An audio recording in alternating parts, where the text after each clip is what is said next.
Hello? Hello? Hello. Hello? Habari. Salama, naongea na Madam Salma? Ndio.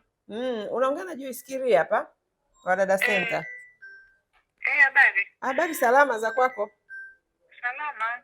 Ya, sasa nilikuwa nafuatilia jambo lako, lakini kuna kitu ambacho naona kama hakiko sawa. Uko na dada hapo? Ameenda dukani, nimsubiri akirudi nikupigie. Inabidi tuongee naye kwa sababu sasa unajua yani wanavyokuwa wanashindwa kufuata utaratibu wa mkataba wanasababisha chaos. Sana. Ndio hicho kitu nataka niongee naye. Hivi ni miezi mingapi imebaki? Tusiporudi mwezi wa 7 ndo anamaliza? Amebakisha miezi, ameshakaa kama nusu mwaka hapo. Almost, yani nusu ameshamaliza, lakini sasa hata kama anatoka afate utaratibu ili asilete chaos, yani tusianze kupeana pressure. Ndio maana tumeweka utaratibu wa mtu kuvunja mkataba. Mimi ndo nilichomwambia, nikasema ni ndio kwa sababu mimi nimekuja na wewe kwa ajili nilikuwa niko likizo na dadangu alikuwa amejifungua. Sijaje na wewe ili wewe uendelee na shughuli zako. Kwa hiyo uko naye Dar es Salaam? Nilikuja naye kwa sababu dadangu alikuwa amejifungua, nikaomba likizo kipindi cha sikukuu nije nimuone na mtoto, alafu tunarudi kesho kutwa Moshi. Sasa naomba akirudi hapo unipigie ili tuongee tujue. Na kwa nini sasa usingekuja naye ofisini hapa? Sasa mimi sikujua, ndo kaniambia leo ndo ameniambia hivyo. Ile juzi nilipopiga simu ikawa pokelea, niko muda mshafunga. Sema anaenda saluni saa 6, akarudi saa 4:30 usiku. Nikatuma tu message kwamba dada amerudi saa 4 usiku na nini. Kwa hapa ni leo tu hapa niko mimi naanza kupaki, naweka vitu sana kwa nataka nitoke. Ndo akaniambia kana kwamba dada, mimi sitarudi Moshi, nataka nibaki hapa kada niendelee na maisha yangu. Nikamwambia mimi nimekuchukua ofisini, kuna utaratibu wa kufuata. Mbona anataka kujitoa fahamu kama vile ana nani, lakini yani kwa ndo kwa nimepiga simu ofisini, yule Zainab akaniambia nisubiri atanijibu saa 7. Kwa ndo nikawa nimeona kimya, ndio maana nikasema niulize utaratibu nisije tena nikakiuka, alafu nikaja nikaambiwa mimi ndo nimekiuka utaratibu. Kabisa. Hizo siku nilizokaa, hizo siku sababu mshahara wangu ni tarehe 24, hiyo nauli yako wewe kunileta utanikata utanileta. Mimi sina shida, cha msingi tujue tu utaratibu ukoje, kwa sababu pia kuna gharama za kuleta msichana mpya. Lakini sio tu gharama za kuleta msichana mpya. Yaani unajua mtu, sisi tukishaingia contract tunajua tuna mwaka mzima na kipindi kile nilikuwa nimesema nitafute msichana na nini, akaja akaniambia dada, ulikuwa uko serious au ulikuwa tu ni hasira? Mimi nitajirekebisha, naomba tu nimalize mkataba. Mimi nikamwangalia tu nikakaa kimya, nikasema kama mtu anajirekebisha ataonekana wa kujirekebisha. Kumbe mmewahi pia kuna nini hapo katikati? Hapo katikati mimi nishapigia simu mara kibao, nikasema mbona msichana simuelewi, nikimwambia eti anafanya kile asikii, anaka uongo, ana nini. Nikaona kama ni mtu ambaye hayuko tayari na kazi. Basi nikamwambia naomba nibadilishe, ndo nikaambiwa nisubiri 2 weeks. Kwa hiyo nikabidi nipige simu niseme mshahara wake umeshafika, nimlipe au vipi? Akaniambia msichana mwingine bado, itabidi kusubiri na mimi 4 weeks to 8 weeks, kwa hiyo tutakupa taarifa. Kwa naye mwenyewe akaniambia dada, nimeambiwa kwamba umetoa malalamiko kana kwamba mimi nakuongelesha sana na nini, kwa nini nataka nijue tu kama ilikuwa ni hasira au ni vipi, lakini naomba nikae nimalize mkataba wangu, nitajirekebisha. Mimi nikakaa tu kimya, sikumjibu kitu, nikasema ngoje tutamwona kama anajirekebisha. Kwa hapa katikati sijaongea naye hata sana, ndio hiyo tumepata safari, nimekuja naye huku sasa hivi ndio hivyo. Ananiambia anataka kuondoka. Kwa sababu hapa nimeona kwenye database yetu inaonyesha kwamba tarehe 19 mwezi wa 3 ulitoa hizo nani za kutaka request za kutaka kubadilishiwa, ambayo mpaka sasa hivi tuna kama wiki 3, umeona, ambayo nafikiri kwa huku process za kuandalia mtu mwingine zilikuwa zinaendelea, lakini sasa yeye kusema anataka kuondoka ghafla, hiyo ndio changamoto. Yaani mtu atakiwi kuondoka kabla hujapata dada, kwa sababu yani hiyo ndio maana ya huduma, na yeye mwenyewe alikubali kusaini hiyo contract kwamba mimi nikitaka kuondoka nitafuata utaratibu. Na dhamana yangu iko ofisini. Sawa, hata kama dhamana ipo, kwani madam mkataba wewe hujausoma? Hata yani pamoja na dhamana. Nasema yeye ndio majibu mimi alikuwa ananijibu. Nikamwambia mimi hayo mambo ya dhamana na wewe na ofisi mimi siyajui. Mimi ninachotakiwa ni kutoa taarifa ofisini na wao ndo watanipa maelekezo nini cha kufanya na wewe, na watatupa guidance mimi na wewe. Kwa hiyo mambo kwamba sijui umeacha hela ofisini, sijui mara mshahara wako sijui ndo umefanya nini, hivyo vitu mimi sitaki kuvisikia. Mimi nasubiri maelekezo kutoka ofisini. Lakini lakini pia huo mkataba kila mtu anako mambo kibao tu. Yaani madam, huo mkataba sio kwamba anao peke yake wala sisi peke yetu, na wewe pia wote, kila mtu anao. Yeye dada anao, we unao, sisi tunao. Maanake mtu anapotaka ku raise kitu chochote anatakiwa akilete according to mkataba, ili yani makubaliano kwamba sawa wanaondoka, lakini inabidi nisubiri, ili asitake yani kujifanya yeye sasa hivi ni anajimwambafai kutaka kuondoka muda anaotaka yeye, wakati alisaini kwamba mimi nitafuata utaratibu ambao mmeuweka. Sasa ameshanufaika na mradi wetu, ameshapata hela, sijui kapata na bwana anajua mwenyewe, ndio anaanza tena kutuletea usumbufu za usiku. Hawako serious hawa dada, hawako serious. These people they are not serious my friend. Yani sio bahati mbaya wako wanahangaika na dunia kwa sababu hawako serious na maisha. They are not serious. Basi atakaporudi hapo utanipigia. Na huyo mimi nakwambia huyo ni kiburi tu, kwa sababu sio kwamba kazi hawezi kufanya. Yaani huyo dada ni kazi anaweza kufanya vizuri tu. Wewe umekaa naye ila tu ni mtu ambaye ni Sasa kipindi si ndio hivyo, wakishabadilishaga mawazo wakawa na mahusiano yao ya kijingajinga huko yanawasumbua sumbua. Maana kama ni jambo la maana kweli anaenda kulifanya, lakini ana utaratibu ambao ameukubali, ameusaini, anatakiwa asubiri. Wakiwa na shida ya hela wanakuwa kama malaika madamu. Wakiwa na shida ya hela hawa, ukishamlipa mishahara 2-3 anajiona yeye ndio Baresa bilionea. Hata Baresa bado ni mpambanaji. Wao sijui kitu gani kinawapa ujeuri huo. Ngoja msubiri aje basi nitakupigia utaongea naye utaniambia tu. Haya madam, hamna neno. Pole kwa hiyo changamoto. Hamna shida. Haya. Hello? Dada ameshafika. Eliza.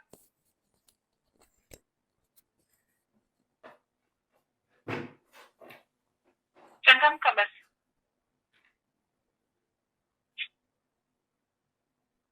Hello? Eliza. Habari. Habari ndio nini? Hebu niamkie huko. Niamkie, habari nini? Mimi ni mama yako hapa. Shikamoo Bamjesi. Marahaba, mzima? Mzima.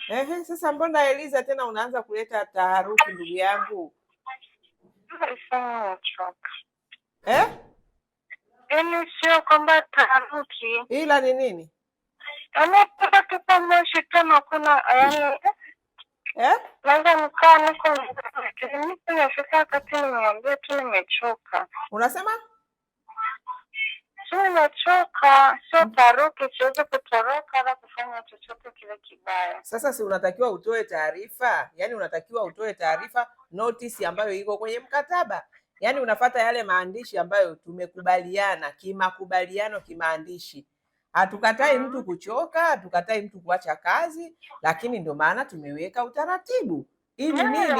Dada nikamwambia kwamba mimi kwa sababu tuko hapa kadhaa, tu nikasema kwamba nipate zangu wala nimpushi kwa sababu hata nguo zingine nimeacha moshi. Unasemaje? Mimi sikusikii. Unasema? Mimi nimwambia dada. Nimesema kama nataka niingie mtani kumwambia. Mimi sasa tena kurudi Moshi, mwambie sasa sinikataa tiketi, sitaki kuendelea na kazi tena. Huo ndio utaratibu Eliza. Subiri. Subiri maanake nini yani? Sijaelewa. Nani unamwambia subiri kwanza? Mbona unaongea bila adabu? Alikuwa kinifokea sana, kuna muda mpaka ananiambia mimi ni malaya, tunamkuta dukani na mtoto wake. Hicho kitu siwezi kufanya ni kama mwezi wa 8. Zeda ananiambia kwamba anajua watu anamwambia sana. Kinaambia kwamba siku ile nimerudi mpaka tumemwacha pale ametupatia pesa tukaenda dukani saa 7 na mtoto wake miaka 7. Ninarudi ananiambia mpaka tukakuta anatufuatilia mpaka nyama inaungua. Hatukuchelewa sana. Anakuja kusema kwamba unaenda kwenye malaya wako na mtoto wangu. Mpaka kuna mdana ananiambia mimi ni nyoka Mungu mkubwa, mpaka watoto wake sasa hivi ndio ananiambia hivyo. Sasa wewe ulitoa taarifa. Na sasa sikiliza Eliza, wewe umefanya kazi na sisi na huyo bosi sio wa kwanza.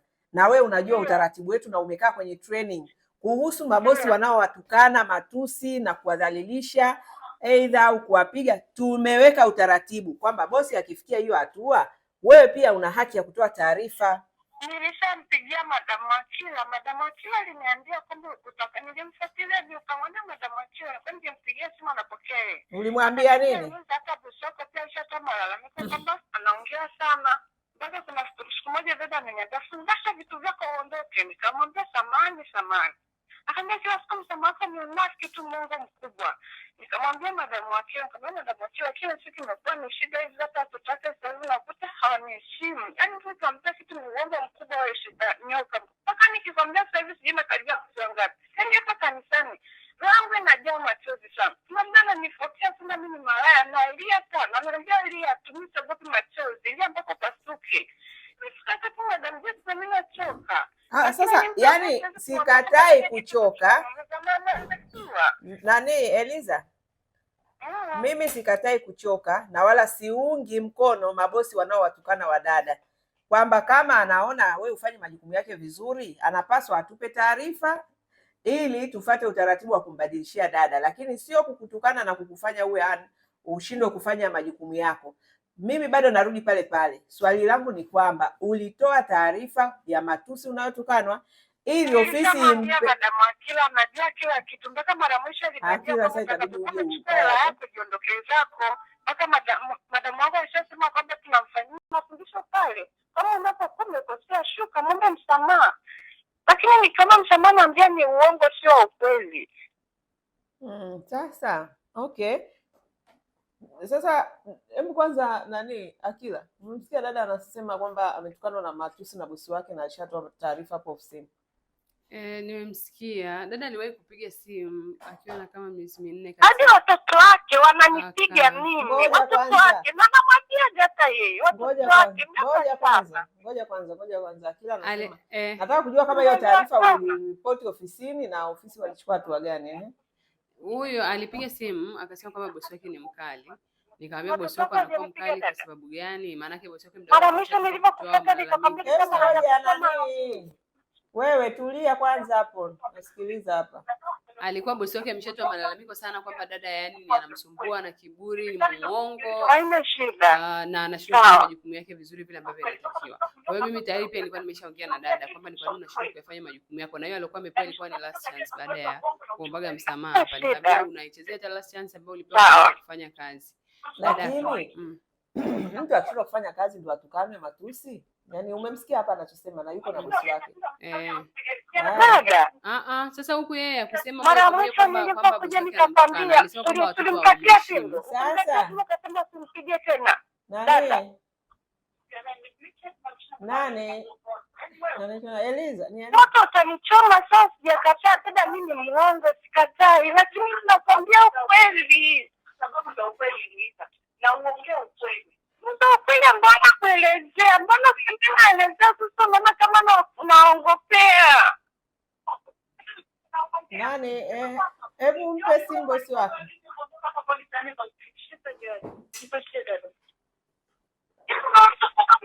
Nimechoka sasa tu kuondoka, usonge vitu vya uongo na usisingizie watoto wangu. Usisingizie watoto wangu, sema ukweli Eliza. Hivyo vitu unavyoongea hapo, tuko hapa na Johari si yuko hapa. Kwa hiyo siku wakati unaongea, acha uongo. Hapana. Na ndio hicho kitu kwa tunakiongea kila siku. Huyu msichana hapana, ni mchonganishi wa hali ya juu na ni muongo. Huyu mimi nilikuwa nikichuma simbo za kutaka kuchukua chapa watoto wangu. Na chuma simbo inakaa juu ya nani. Anaenda anachukua anakata. Anaenda anachukua anakata. Wanakimbizana huko wanakimbizana kule, nikitaka kuongeza mtoto anamchukua dada, usimgombe usimchape, anamweka huko nyuma. Kesho kutu wanacheza na Kiana anamwambia kitu, anaanza nikamwambia wewe usinikitakaje kuachapa mwenyewe ndo nawazuia. Sasa anasemaje kwamba unanipiga kati, ndo kwanza kwenda kukata mimi nikiwachunga watoto wangu simbo, anaenda anakata mpaka siku nilimgombea.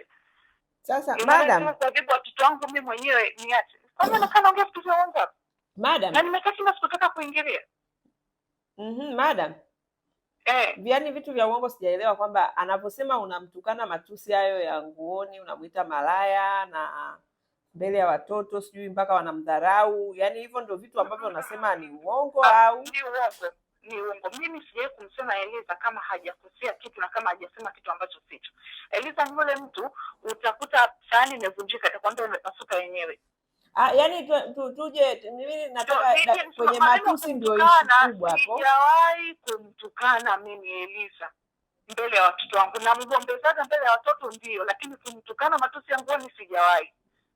Kwa hiyo hayo aliyoyasema hapo ni ya uongo. Ndio maana nimemwambia hapa kama anaongea aongee vitu ambavyo ni vya ukweli kabisa. Na mimi ndio maana angalia mara ngapi nimepiga simu hapo kwenu. Akinifanyia kitu ambacho sikipenda napiga simu naweza, jamani, huyu msichana msema mnaongea naye. Mbona 1 2 3 4 5 6, lakini sitaki maneno ya uongo. Sasa Eliza, nakujua nimekaa na wewe. Na katika malalamiko yangu angalia hapo kwenye hilo karatasi, nasemaje kabisa swala la uongo, na nilikuwa mimi vyote nilikuwa na report day in day out. Yeah, kwa hiyo unaona umeripoti sana kuhusu ni ana tabia ya uongo. Hiyo uliripoti. Yaani unaweza kumwambia kitu akaja akakitwist. Anaweza kwambia nimekuja yaani she's such a twister. Nikasema sasa kukana huyu mtu ambaye sio mwaminifu sitoweza. Yaani anabadilisha kitu, huwezi kuongea naye kitu hivi straight mkaelewana, hakuna. Kwa hiyo hayo matusi ambayo leo anaripoti, amewahi kuripoti matusi? Sasa alivyoripoti, ripoti yake kubwa ilikuwa ni watoto hawamheshimu, sio wanampiga. Sio matusi ambayo madam anamtukana. Mara ya mwisho juzi wakati tayari yupo kwenye kusubiri replacement, nikamwambia, akapiga naye simu baada ya suluhisho gani madam, tukamwambia yeye kwamba inabidi asubiri. Madam ngoja. Tukamwambia ninachotaka kujua haya matusi ambayo leo anaripoti dada, amewahi kuripoti kama alisema mara ya mwisho juzi kwamba bosi wake anamtukana. Hakuniambia ni matusi gani, lakini mimi nikamwambia ni rahisi, naweza kumpigia bosi wako alafu tukaongea tukiwa watoto. Sana nakwambia hapana, usimpigie madam, hata tukamuunganisha, sio tu nimuunganishe. Alikataa, hata nikamwambia basi sawa, sitamuunganisha, lakini tabii nimpigie baada ya hapa. Sasa Eliza yuko hapo Eliza sasa ameenda wapi? Na tuko kwenye kikao.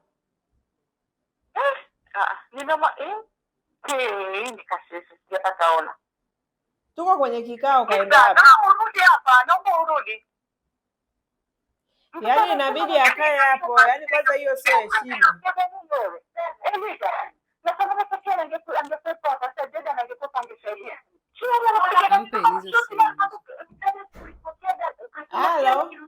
Halo madam. Yaani usibishane naye, hiki sasa hivi ni kikao rasmi tunafanya ofisini, wewe na dada. Kwa hiyo anatakiwa akae hapo asikilize kikao.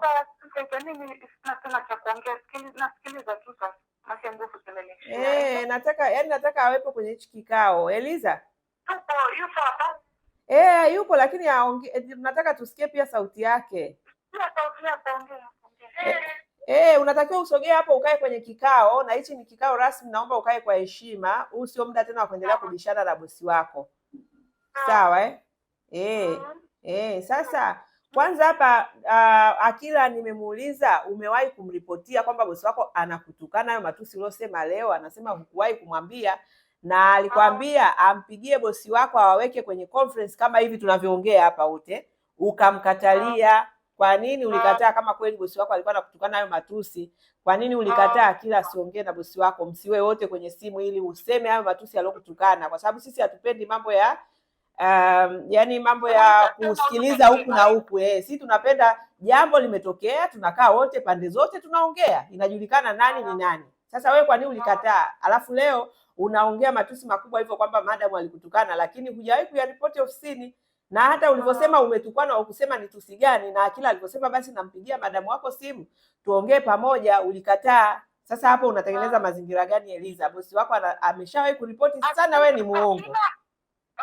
Akila nilimwambia, akaniambia ni matusi gani, nikamwelezea. Sasa huyu hapa Akila. Ngoja msikilize. Eliza. Unakumbuka hata mara ya mwisho unaniambia kuhusu watoto hivyo hivyo, nikakwambia kama watoto wanakusumbua ni rahisi, sisi tunaongea na mama yao tu, wataweza kujua namna ya kudeal na watoto wake. Nikakusisitiza usije ukawapiga watoto kwa sababu wanakukwaza, otherwise tuongee na madam. Ukasemaje? Hamna madam, usimwambie, usimpigie simu. Sio tu kumuunganisha, yani kumuunganisha hataki, na hata pia mimi kumpigia ananiambia hapana. Japokuwa mara moja niwahi kuongea na madam nikamwambia inaonekana pia wewe ni mkali. Wewe si mkali kwa sababu dada alisema pia bosi ni mkali. Lakini pia huyo mara ya mwisho juzi yupo kwenye replacement, nadhani ni wiki iliyopita, Akapiga sema mimi natukanwa sana na bosi wangu na nini. Nikamwambia hamna shida, huyo bosi sisi tunampigia simu. Akakataa kata bosi msimpigie huyo hapo. Sasa kwa nini ulikataa bosi asipigiwe? Kwa sababu